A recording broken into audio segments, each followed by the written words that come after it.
तो कैसे हैं आप लोग और हैप्पी होली। और आज हमारी हैप्पी होली है ना, तो एक न्यू मानवा यहाँ पे चालू कर दिया जाए। तो ये एक हॉरर मानवा किसी यहाँ पे सब्सक्राइबर ने मेरे को यहाँ पे सजेस्ट कर रखी थी, तो सोचा मैं कोई मानवा नहीं एक्सप्लेन करने के लिए ही मैं एक्सप्लेन कर देता हूँ। और जाते के बाद एपिसोड की शुरुआत में ग्रीन बोर्ड पे से एक बंदा ना चौक उठाता है, और तुम देख सकते हो ये बंदा यहाँ पे चश्मे वाला भोंदू बच्चा होता है। और तभी वो आके देखता है और धीरे से बोलता है कि जहाँ तक की बात है कि यहाँ पे जो आखिरी बैल यहाँ पे बजने वाली है, उसी चीज़ के साथ में हमारा जो मिशन है ना वो चालू होने वाला है। और मैं यहाँ पे कुछ पॉइंट यहाँ पे तुम्हें सही से बता देता हूँ। सबसे पहला पॉइंट है ना कि इस कमरे से 4 रास्ते जाते हैं, तो इसलिए हम सब ना 4-4 के ग्रुप में बिखर जाएंगे और यहाँ पे मैप को बनाना चालू कर देंगे। और यहाँ पे मैंने कुछ सिंबल बना रखे हैं जिसमें हम सब यहाँ पे एग्री हो रखे हैं। तो अगर तुम्हें कोई रास्ता यहाँ पे अजीब सा लगता है, वहाँ पे सिंबल बना देना और इससे तुम वापस भी आ पाओगे। और अगर तुम्हें कोई ऐसी चीज़ दिखती है जो इस सिंबल के हिसाब से बैठती नहीं है, तो तुम कोई एकदम सिंपल सा कोई अपना डिज़ाइन बना देना, और जिसको हम देख के पहचान पाए कि कुछ तो गलत है रे बाबा उधर। और हमें बताया जाता है कि जो बैल ना वो 50 मिनट के बाद हर बार अगली बार बजती है, और उसके बीच में 10 मिनट का इंटरवल होता है। तो इसलिए ना हर बैल बजने के बाद तुम्हें जल्दी से पतली गली पकड़ के वापिस आना पड़ेगा। तो यही बात थी। और हम जब रीग्रुप होंगे ना, तो हमें यहाँ पे मैप बनाना पड़ेगा कि हम कहाँ कहाँ गए थे। तो इसी चीज़ के साथ में ना हमारा जो बाहर जाने का रास्ता होगा वो पूर्ण रूप से चालू हो चुका रहेगा। और हम देखते कि ये बच्चे लोग ना जहाँ पे बात कर रहे होते हैं, वहीं पे बाहर एक लाश पड़ी रहती है, जिसका सर ना उसके धड़ से अलग हो चुका रहता है। हर जगह खून ही खून गिरा रहता है। और तभी वो चश्मा यहाँ पे दोबारा बताता है कि मैं दोबारा यहाँ पे रिपीट करना चाहता हूँ, जैसे मैंने बार बार कर रखा है। तो सबसे पहली बात ना कि हमें एक मैप बनाना है, जिसका मदद से हम यहाँ पे इस रास्ते से बाहर जा सके, इस जगह से बाहर जा सके बहुत ही आसानी से कम्प्लीटली। क्या तुम लोग यहाँ पे समझ चुके हो ना? तो यहाँ पे कोई भी बंदा बोलने के लायक नहीं रहता, सबकी यहाँ पे हाँ ही रहती है। और तभी वो एक लंबी सांस छोड़ना बोलता, जबकि तुम सब समझ चुके ना, तो मैं यहाँ पे एक चीज़ आखिरी तुम्हें बता दूँ यहाँ पे किसी भी चीज़ को चालू करने के पहले, कि हाँ अपने आप को कभी भी कुछ ज़्यादा समझने की कोशिश मत करना। अगर तुम्हें यहाँ पे कोई मॉन्स्टर दिखे ना, तो पैर घुमा लो और जल्दी से यहाँ पे हमारे क्लासरूम तक भाग जाओ, क्योंकि उसको कभी भी किसी तरह से परेशान मत करना, ना उसको मारने की कोशिश करना। और दूसरी चीज़, अगर तुम्हें कोई भी चीज़ यहाँ पे सेंस करे ना, तो तुम्हें लगे कुछ गलत हो रही है, कोई तुम्हारा पीछा कर रहा है, या ऐसा लगे ना कोई तुम्हारे पर नज़र कर रहा है, तो भाई तुम 11 नंबर की बस पकड़ो और जहाँ से आए हो ना वहीं पे वापस भागो। तुम्हें देखना नहीं है पीछे कौन है, बस निकल लो, क्योंकि वही ना तुम्हारी ज़िंदगी को बचा पाएगा। और जब तक कि हम लोग यहाँ पे रिग्रुप हो के ना उस जो प्रॉब्लम को सोल्यूशन ढूंढ लेना, तब तक कोई परेशानी नहीं होगी।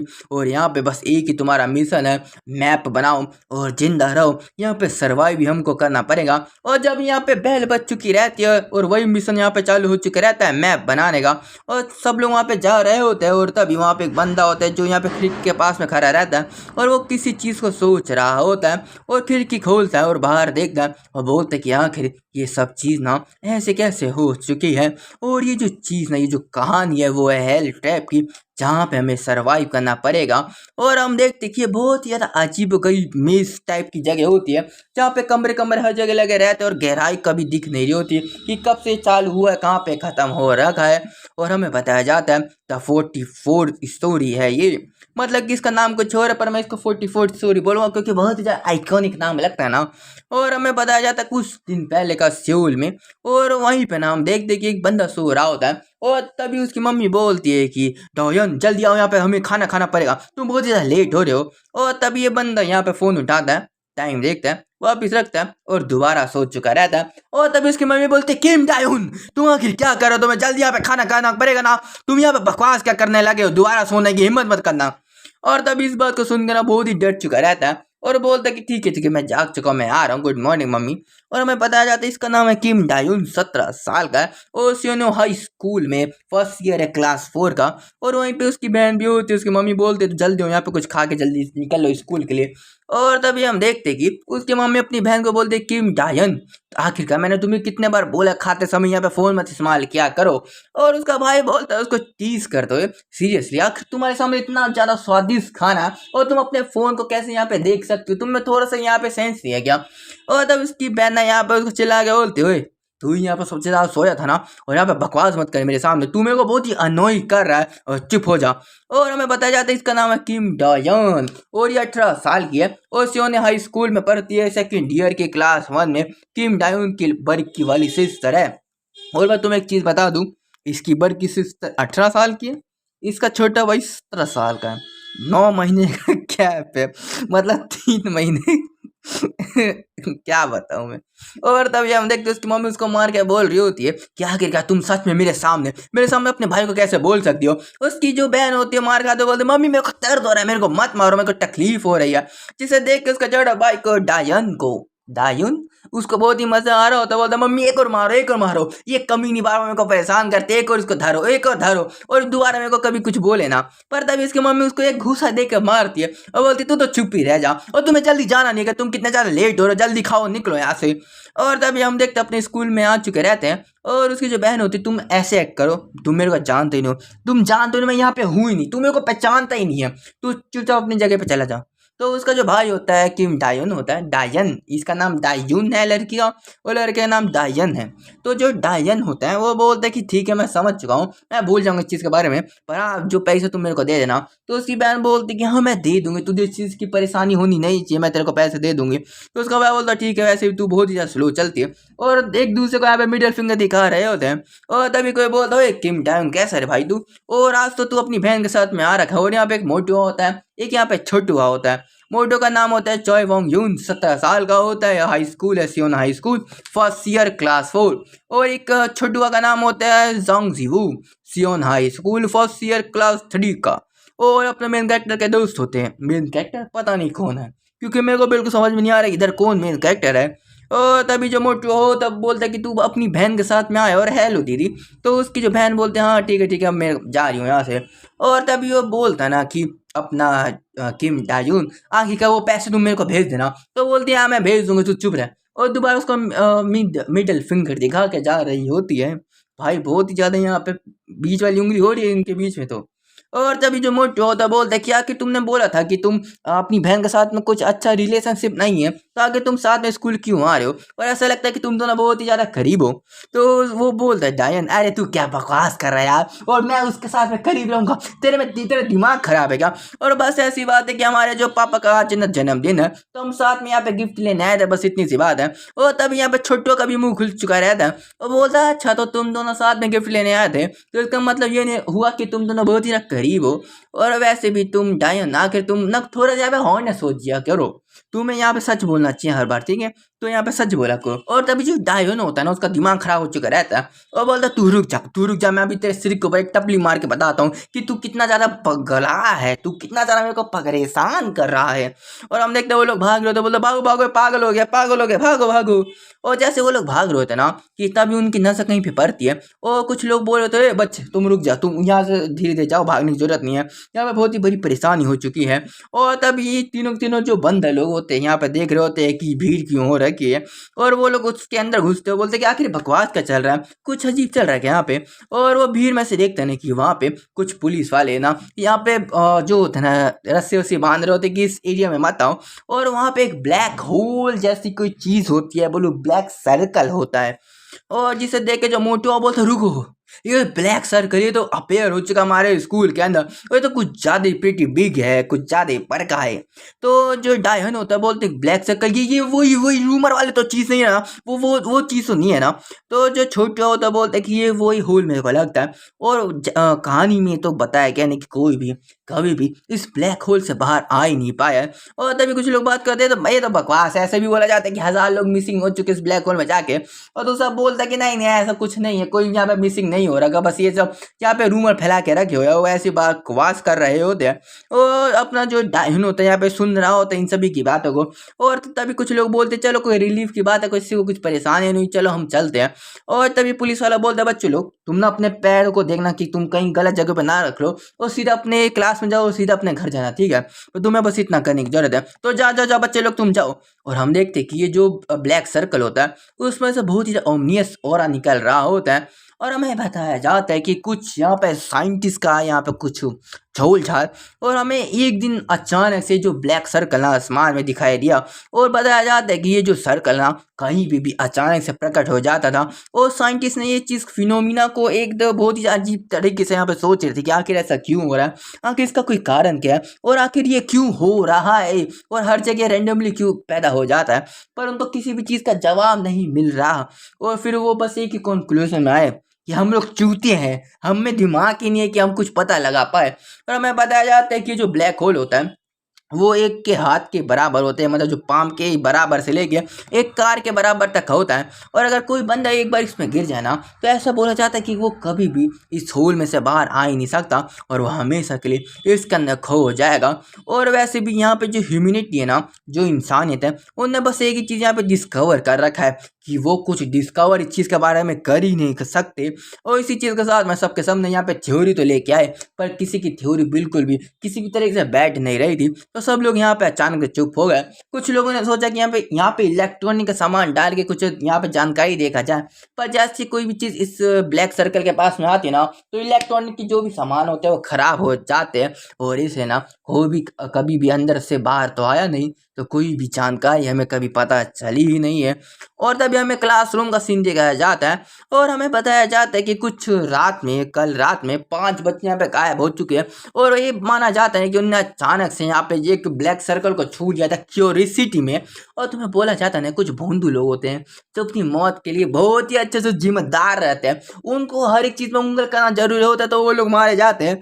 तो यही चीज़ की वजह से वो लोग मारे गए, और वो लोग अब गायब हो चुके हैं, पता नहीं उनका क्या हुआ। पर हम उनको मरा ही समझ लेते हैं, हमको क्या फर्क पड़ता, हमारे बाप का क्या जाएगा। और तभी हम देखते हैं यहाँ पे कुछ भोंदू लोग दिख जाते हैं, देखो एक मोटू और छोटू और पोटू हुआ, पता नहीं गोटू हुआ कुछ भी मैं बोल रहा हूँ। और तभी हम देखते हैं कि आगे जो क्लास टीचर होता है वो बोलता तो इसे ना मैं आपको यहाँ पे बता दूं कि वो लोग बहुत ही ज़्यादा नल्ले बच्चे थे, जो बिल्कुल भी दिमाग नहीं था कि अनजान चीज़ों को समझना नहीं है। पर तुम लोग अच्छे बच्चे हो ना, तो तुम्हें ऐसा समझने की जरूरत नहीं है। तो जब भी अगर तुम्हें कोई ब्लैक सर्कल दिखे ना, दूर भाग लो, दूर भाग लो, उसका पास में आने का है ही नहीं। और जब भी तुम कहीं पे चलो ना, तो अपने कदमों को देखना है कि वहाँ पे कोई चीज़ हो ही ना। अगर कोई काली चीज़ हो तो भाग लो वहाँ से, कुछ भी हो भाग लो। देखो आंखें बंद करो, भाग लो, जहाँ रास्ता दिखे भाग लो, तुम्हें कोई परेशानी नहीं होनी चाहिए। और तभी हम देखते हैं जो क्लास टीचर होता है और बोलता है तो इससे सब भी बच्चों को यहाँ पे केयरफुल होना पड़ेगा, और इसलिए किसी भी काली चीज़ के पास में जाना मत। और तभी बोलता है कि हाँ हाँ, एक चीज़ मेरे दिमाग में आया था। और वैसे अगर तुम कोई नए यहाँ पे सर्कल को यहाँ पे डिस्कवर करना, यहाँ पे रिपोर्ट कर देना, और जल्दी से वहाँ से भाग लेना दोबारा से अपने जो 11 नंबर की बस को पकड़ के। और तभी हम देखते हैं कि अपना जो डायन होता है अपने दोस्तों के साथ घर आ रहा होता है, और तभी वो बाय बाय करके घर आया था, और तभी उसकी बहन यहाँ पे प्रकट हो जाती है, दायुन दायन तायुन, ठीक है। और वो लोग दोबारा एक दूसरे को यहाँ पे मिडिल फिंगर दिखा के बोलते हैं चल चल चल साले चल चल। और हम देखते हैं कि घर पहुंच चुके रहते हैं, और वहाँ पे हैप्पी बर्थडे हो रहा होता है अपने पापा का। और तभी हम देखते हैं कि उसका पापा बहुत ही खुश हो चुके रहता है, बोलते तुम लोग का धन्यवाद मेरे बच्चा मेरी बच्ची। और हम देखते हैं ना कि जो वो दोनों के दोनों जो गिफ्ट लिया होता है, बोलते हैं कि पापा हमने आपके लिए खरीद रखा है, आपको जरूर पसंद आएगा। तो उस चीज़ को देख के ना वो लोग ना बहुत ही ज़्यादा यहाँ पे इमोशनल हो चुका रहता है उसका पापा। वो तो सच में मेरे बच्चों ने मेरे लिए गिफ्ट खरीदा है, ये तो बहुत ही कमाल की बात है। मैं आमतौर पर यहाँ पे रोता तो नहीं हूँ ना, पर ये गिफ्ट देख के मेरे आंखों में पता नहीं क्यों पानी क्यों आ रहा है। बच्चों मैं तुम्हारे पर बहुत ही ज़्यादा प्राउड हूँ। और हम देखते इसी चीज़ के साथ में ना बस यही बात होती है, और बहुत ही ज़्यादा खुश हो चुका रहता है। और तभी हम देखते हैं उसकी जो बीवी भी होती है, बोलती है ये गिफ्ट तुम्हारे लिए। और इस बंदी के चेहरे पे ना बिल्कुल भी किसी भी तरह का इमोशन तो है नहीं, जैसे इसने कुछ भी ऐसे आलतू फालतू चीज़ दे दी हो, उसको फर्क ही नहीं पड़ता। और तभी उसका जो बाप होता है वो रोते बोलता है कि बस ऐसी एकदम हेल्थी फैमिली होने के साथ ना मेरी ज़िंदगी पूरी सेटल है, किसी को कोई बीमारी नहीं है, हमारे पास पैसों की कमी नहीं है, हमारे पास अच्छा परिवार है, बस इतना ही मेरे को चाहिए। और उसकी जो बीवी होती है बोलते हैं हाँ ये दोबारा ऐसे चालू हो गया, और वैसे भी खाना ठंडा होने वाला है, तो हमें जल्दी से खाना खाना पड़ेगा ना, और इसको फूंक मारो, केक को जल्दी काटना चालू करो। और हम देखते हैं वो लोग हैप्पी बर्थडे कर रहे होते हैं, यहाँ पे फूंक मारता है उसका पापा, और बताया जाता है कम से कम इस मोमेंट के लिए हम लोग एक साथ सही तो थे ना। और तभी हम देखते जो स्कूल के बाहर में जो ब्लैक होल होता ना, उसके ऊपर कुछ लोगों ने यहाँ पे कपड़ा लगा दिया होता है कि कोई बंदा यहाँ पे गिरे ना, लोहे का जो सीट होता है। और तभी हम देखते हैं अचानक से वो जो ब्लैक होल था धीरे धीरे बड़ा होने लग रहा होता है, और अचानक से वो जो लोहे की सीट को भी और साथ में वो जो डमी था ना उसको अपने अंदर खींच लिया होता है। और तभी हमें सुबह का सीन दिखाया जाता है कि वो ब्लैक होल कुछ ज़्यादा साइज में इंक्रीज हो चुका रहता है, और हमें बताया जाता है कि ऑथर के द्वारा या डायून के द्वारा कि तब तक ना हर एक चीज़ यहाँ पे सही थी, पर अचानक से और जो क्लास यहाँ पे चल रही होती है, लेक्चर चल रहा होता है और डायून को यहाँ पे नींद आ रही होती है, और पता होता है ना कि एक दिन अचानक से हर एक चीज़ बहुत ही ज़्यादा बेकार हो चुकी थी, मेरा परिवार यहाँ पे खराब हो चुका था और उसको नींद आ रही होती है, उसको बोर हो रहा होता है क्लास के अंदर, पर तभी ना अंधेरा हो चुका रहता है और हर जगह अंधेरे की वजह से ना वो कुछ ज़्यादा शौक होता है, उसको लगता है कि लाइट गई होगी, पर तभी वो खिड़की के बाहर में देखता है ना उसकी आंखें फटी की फटी रह चुकी रहती है, क्योंकि बाहर ना वो देखता है कि उसका पूरा का पूरा स्कूल जमीन के अंदर गिर रहा होता है, उस ब्लैक होल के अंदर समा रहा होता है। और तभी हम देखते हैं ना कि उसी समय पे ना अचानक से पूरी की पूरी लाइट जा चुकी रहती है, हर जगह अंधेरा होता है, सब लोग चिल्ला रहे होते कि हेल्प मी, कोई मेरे को बचाओ, अरे कोई मेरे को बचाओ। और हमें बताया जाता है उसी समय से मिस फॉर्चून इनके फैमिली में आ चुका रहता है, और यहाँ पे न्यूज़ बताया जा रहा होता है कि यहाँ पे एक बहुत ही बड़ा डिजास्टर यहाँ पे बताया जा रहा है, और यहाँ पे एक मैसिव होल अपेयर हो रखा है सीनो हाई स्कूल में जो डिस्ट्रिक्ट में है सियोल के। और हमें बताया जाता है कि यहाँ इस होल के अंदर ऐसा बताया जा रहा है पूरे के पूरे जो बिल्डिंग थी स्कूल के वो सब के सब समा चुकी है, और यहाँ पे पूरा अच्छे से नंबर तो पता नहीं जा रहा, पर लगभग यहाँ पे 550 बच्चे थे यहाँ पे टीचर को मिला के। और यहाँ पे हमें पता जाता है कि पूरा स्कूल गायब है, पर यहाँ के उसका नेम प्लेट बचा हुआ है, पता नहीं ये भी क्यों बचा हुआ है। और तभी उसकी जो डायन की मम्मी यहाँ पे रो रही होती है, वो तभी पीछे वो किसी को देखती है, और हम देखते हैं कि उसका जो पिता होता है ना डायन और डायन का, वो बहुत ही शौक हो चुका रहता है, जैसे कि उसकी आत्मा उसके शरीर से निकल चुकी होगी। और हम देखते हैं कि जो हॉल ना जो ब्लैक सर्कल था वो कुछ ज़्यादा ही बड़ा होता है, जैसे उसके अंदर पूरी की पूरी अंधेरी अंधेरी दुनिया यहाँ पे कायम हो। और उसका जो बाप होता है ना वो अपने घुटने पे आ चुका रहता है, रो रहा होता है, वो सोचता है कि इसी चीज़ के साथ में ना इस स्कूल के साथ में मेरी फैमिली यहाँ पे तबाह हो चुकी थी। और हम देखते हैं इसी चीज़ के साथ में हमारा चैप्टर भी खत्म हो जाता है। और मैं आशा करता हूँ तुम्हें वीडियो पसंद आई होगी, और अगर तुम्हें ऐसा पसंद नहीं आएगा मेरे को बता देना, मैं अगले जो चैप्टर के अंदर ना वो ज़्यादा भारी आवाज़ में और अच्छे से यहाँ पे रिकॉर्डिंग करूँगा, क्योंकि फिर मैंने यहाँ पे रिकॉर्डिंग करने के लिए थोड़ा लिख भी लूँगा कि जिसकी वजह से मेरे को डायलॉग मारने में आसानी होगी। तो मैं आशा करता हूँ तुम्हें वीडियो पसंद आई होगी। तो बाय बाय।